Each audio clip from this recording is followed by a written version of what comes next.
आप क्या समझते हैं कि इसमें से अगले 2-3 साल का अगर मंजरनामा देखें, मिडिल ईस्ट की जो मौजूदा पोजीशन है या जो नक्शा है उसके अंदर तब्दीली क्या हो सकती है, पॉजिटिवली और नेगेटिव? अब मेरा ख्याल है कि अदम इस्तेहकाम आएगा। मुझे यूँ लग रहा है कि ख़ित्ते में तसादुम होगा और होगा। ज़ाहिर है कि वो वर्सेस इसराइल होगा। अब उसमें ये इनकी स्ट्रेटजी क्या होती है, जैसे आपने आई एम सॉरी टू से आपने कतर के बाद जो रिएक्ट किया है उसको क्या फ़र्क पड़ा होगा? कुछ फ़र्क नहीं पड़ा होगा। आपने जिन ममालिक ने बहरीन समेत यूएई समेत या दीगर मुल्कों ने उनको तस्लीम किया है, आप तो सिफारती ताल्लुकात भी मुनक़ता नहीं कर पाए। और आप कह रहे हैं कि आप उसके खिलाफ लड़ेंगे। इस पे एक मुख्तलिफ राय भी पाई जाती है। वो ये है कि इसराइल को कहीं ना कहीं पे ये यकीन हो चुका है कि अमेरिका ज़्यादा देर पुष्टपनाही नहीं करेगा, वो ज़्यादा देर इन्वेस्टमेंट नहीं करेगा। अंदर उनके जो केओस है, जो टर्मोइल है, अंदर जो रिफ्ट पाई जा रही है अमेरिकन कैबिनेट के या कांग्रेसमैन्स के, तो उसकी बुनियाद के ऊपर अगर वो अभी हल्ला नहीं बोलता तो मुस्तकबिल में जाके वो नहीं बोल सकता। इसीलिए वो मुख्तलिफ फ्रंट्स अपने लिए खोल रहा है, इसीलिए वो लबनान की जानिब दोबारा से तवज्जो दे रहा है, इसीलिए वो यमन को फिर से स्नब करने की कोशिश कर रहा है, इसीलिए वो गोलान की पहाड़ियों की तरफ ज़्यादा बढ़ रहा है, इसीलिए वो मिडल ईस्ट को ज़्यादा तंग कर रहा है कि अभी अगर पंजा मार के अपनी ताकत का रोब जमा लूँ तो मुस्तकबिल में हो सकता है कि इसके नताइज मुख्तलिफ निकलें। ये भी राय है मैं नहीं ऐसा समझता। उसकी वजह यह है कि आप देखिए ना कि माजी से लेकर आज तक अमेरिका के अंदर रिपब्लिकन्स आए या डेमोक्रेट्स आए, कोई पॉलिसी में चेंज तो नहीं आया। और उनकी इमदाद को लेके क्यों उनकी डोनाल्ड ट्रंप कहते हैं मैं जंगे रुकवा रहा हूं, डेमोक्रेट्स जंगे चलवाने वाले थे। उनकी फंडिंग को लेकर इंटरनेशनल लेवल के ऊपर, यूएन के अंदर, यूएन सिक्योरिटी काउंसिल के अंदर या किसी भी जगह के ऊपर, वो कोई भी एडमिनिस्ट्रेशन अमेरिका के अंदर हो, उसमें कोई फ़र्क नहीं आया। और अगर किसी का ये ख्याल है कि वो कल को कोई चेंज आ जाएगा, नहीं। अच्छा, मेरी एक ज़ाती मिसाल से या आमियाना मिसाल से समझाता हूँ। मेरी उमर दराज गोंदल के साथ दोस्ती है और मेरी दोस्ती चंद और अफराद के साथ भी है, XYZ। और कल को मैं उमर दराज गोंदल की मोहब्बत में या इससे दोस्ती के चक्कर में अपने वो 4 दोस्त खराब कर लूँ। आप यूरोपियन ममालिक को देखें, उस पर तसल्लुत किसका था? अमेरिका का। जिस ब्लॉक में जाना है, जो राय अमेरिका रखेगा वही राय वो रखेंगे। अब वो बाकायदा तौर पे तस्लीम करते रहें, आपके बगल बच्चे के मुखालिफ जाते रहें, उसको तानाजनी करते रहें, उसको बावर करवाने की कोशिश करते रहें तुम गलत कर रहे हो, कांग्रेस को याद दिलवाएं कि ये ऐसे इकदाम नहीं उठाने चाहिए। मैं कितना अरसा सिर्फ अपने बगल बच्चे के लिए अपनी दोस्ती के नाते उन दोस्तों को खराब करता नहीं। उसमें जब हम डिफेंस को, स्ट्रेटेजिक मामलात को देखेंगे तो तब चीज़ें और तरह से हैं। नेटो इस बार भी जो समिट हुई, जो ब्रसल्स के अंदर थी, तो वहाँ पे मौजूद थे ना, ट्रम्प गए ना उसके लिए।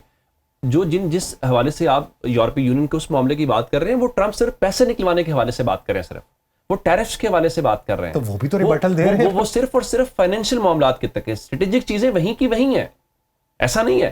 हाँ, ये ठीक है, आप ये बात ठीक कह रहे हैं कि ट्रम्प कहने से उस हवाले से इस हद तक चेंज जरूर है, अप्रोच में चेंज जरूर आई है। या जिस तरह मशरक़ वुस्ता वाले कह रहे हैं कि हम अदम तहफ़्फ़ुज़ का शिकार हो गए हैं, तो यूरोपीय यूनियन वाले तो अदम तहफ़्फ़ुज़ का शिकार हुए ना। उसमें ट्रम्प की पॉलिसी बड़ी वाज़ेह है। ट्रम्प की पॉलिसी ये है कि एक तो भाई हमें शेयर दो, ज्यादा से ज्यादा दो, नंबर 1। नंबर 2, उसने कहा जेब से भी पैसे लगाओ ना, अपना कमाओ, मेरा भी लगाओ। नहीं, मेरा भी लगाओ और खुद भी तो पैसे लगाओ ना। लाइक आपने जो स्पेंडिंग थी यूरोपीय यूनियन की हर मुल्क की, उनका स्पेंडिंग बढ़ाई अपनी, यानी सारा हम क्यों लगाएंगे, तो स्पेंडिंग बढ़ाई ना उसके ऊपर आपने। वो एक और तरह से, मैं ये नहीं समझ रहा कि कोई मेजर चेंज। मॉडल, नेटो का मॉडल देखें, उस मॉडल में सुपर पावर कौन है? अमेरिका।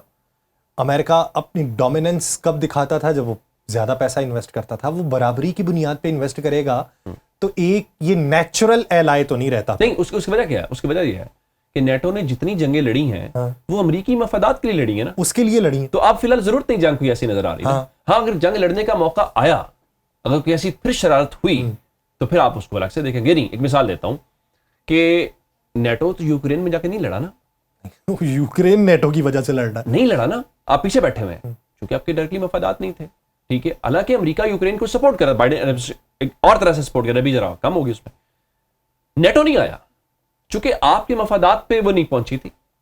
आपको नहीं लगा कि आप पे है, आपको डर लगा कि आगे बढ़ेंगे, ये पूरे यूरोप पे आ जाएंगे, एक्सपैंड करेगा रशिया, आपने वहां तक लड़ने की कोशिश की।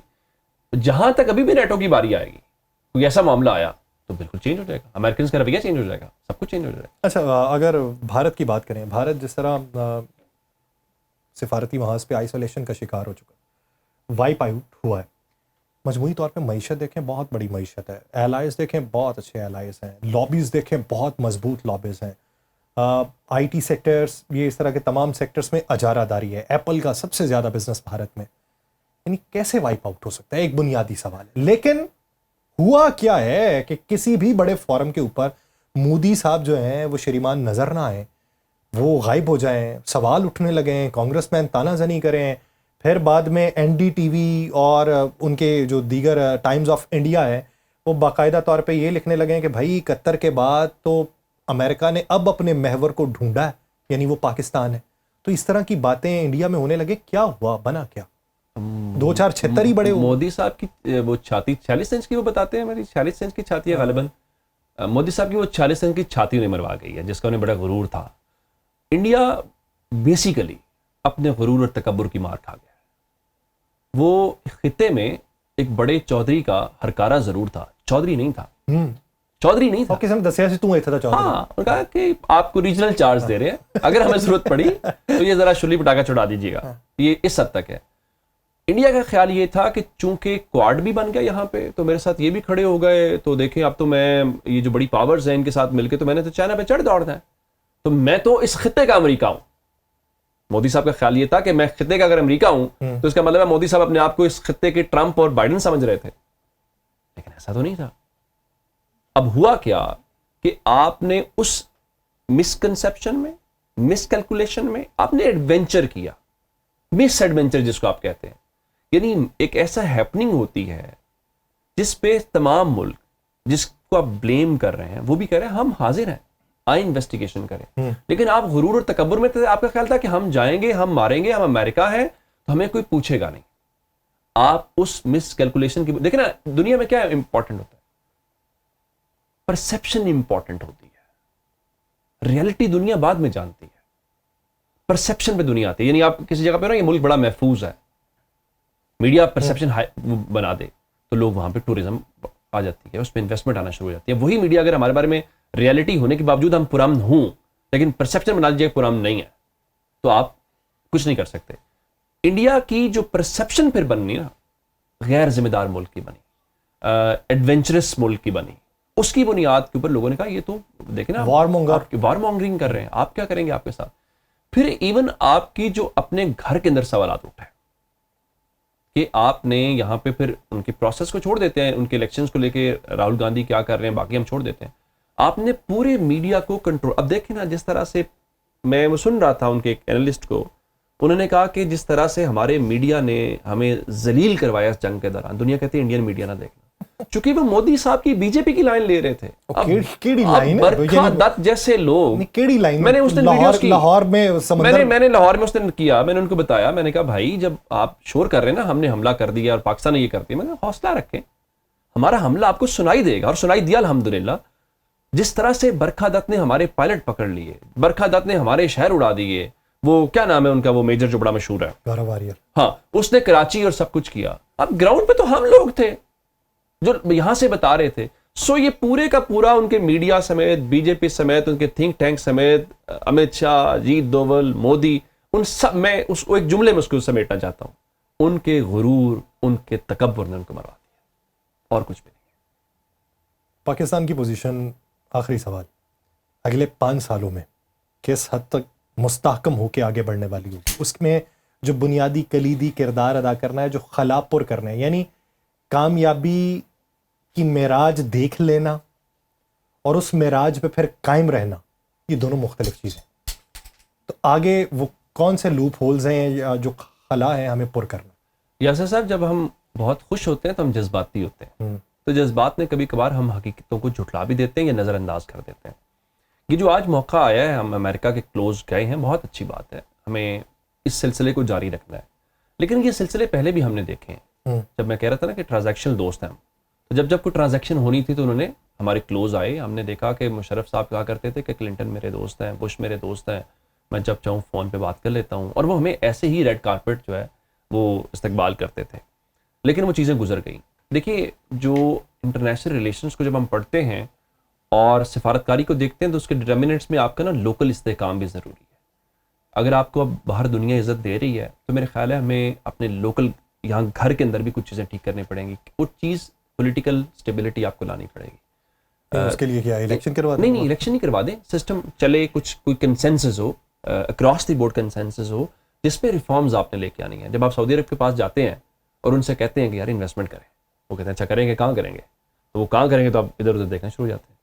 तो आपको इंस्टीट्यूशनल रिफॉर्म्स भी लेके आनी है ना। आपने यहाँ पर अपने घर में चीज़ें ठीक है। देखिए अगर वहाँ से चीज़ें आए भी, ये वैसे ही है जैसे आपकी मेरी लॉटरी लग जाए और हम 5 करोड़ रुपया जीत जाए। वैसे कभी जीते नहीं है, दिल को बहलाने के लिए लगा। तो अब वो जीत जाए, आपकी जेब में 5 करोड़ आ गया, अगर आपके पास कोई प्लान ना हुआ तो वो ऐसे खर्च होगा पता भी नहीं चलेगा, और आप 1 साल के बाद उसी तरह उससे पहले वाली बुरी हालत के अंदर आ जाएंगे। पाकिस्तान को भी यही करना है, इन चीजों का फायदा उठाना। यानी सऊदी अरब से अगर आपका एग्रीमेंट हो रहा है, अमेरिका से है, बाकी चीजों से, उसको कहीं आपने एग्जीक्यूट पाकिस्तान के अंदर कर देना, जिसको आप कैपिटलाइज कर पाए, जो नजर आए लोगों को, यार देखो हमने ये चीज की, ये हमें उसका फायदा मिला, ये हमने की, ये उसका फायदा मिला। अगर वो ना मिला तो फिर तो लोग कहेंगे भाई क्या कर रहे हो, लोग कागजों को नहीं मानते। ये कोई एक्सपर्ट बता सकता है कि सऊदी अरब और पाकिस्तान कितनी बड़ी चीज है, लोगों को तो पेट की नजर से सोचते हैं वो। तो मेरे ख्याल से हमें अगले 5 सालों में हम बहुत बेहतर पोजीशन में जा सकते हैं। हमें लोकल सतह के ऊपर इस्तेकाम लेके आना है, अपनी पॉलिसीज ठीक करनी है, और एज ए नेशन, जिस तरह देखें ना, इंडिया की हम बात कर रहे थे तो हमारा वो दुश्मन है, लेकिन उनकी इकॉनमी बहुत बड़ी है, तो हमें अपनी एक्सपोर्ट्स बढ़ानी है, इंडस्ट्री लगानी है, नौजवानों को जॉब्स देनी है, IT सेक्टर में जाना है। ये सारी वो चीजें वो करेंगे तो देखें आपकी एक चीज बेहतर हुई, आपका डिफेंस बहुत बेहतर है, आपकी फौज बहुत बेहतर है, आपकी बाकी चीजें, तो उसका फायदा हुआ ना आपको। इसी तरह से आपकी इकोनॉमी भी आपकी पावर होनी चाहिए ना, आपकी यूथ भी आपकी पावर होनी चाहिए, आपकी ये सारी सॉफ्ट पावर्स होंगी जो आपकी फौज की सूरत में हार्ड पावर में आपको कामयाबी देंगी।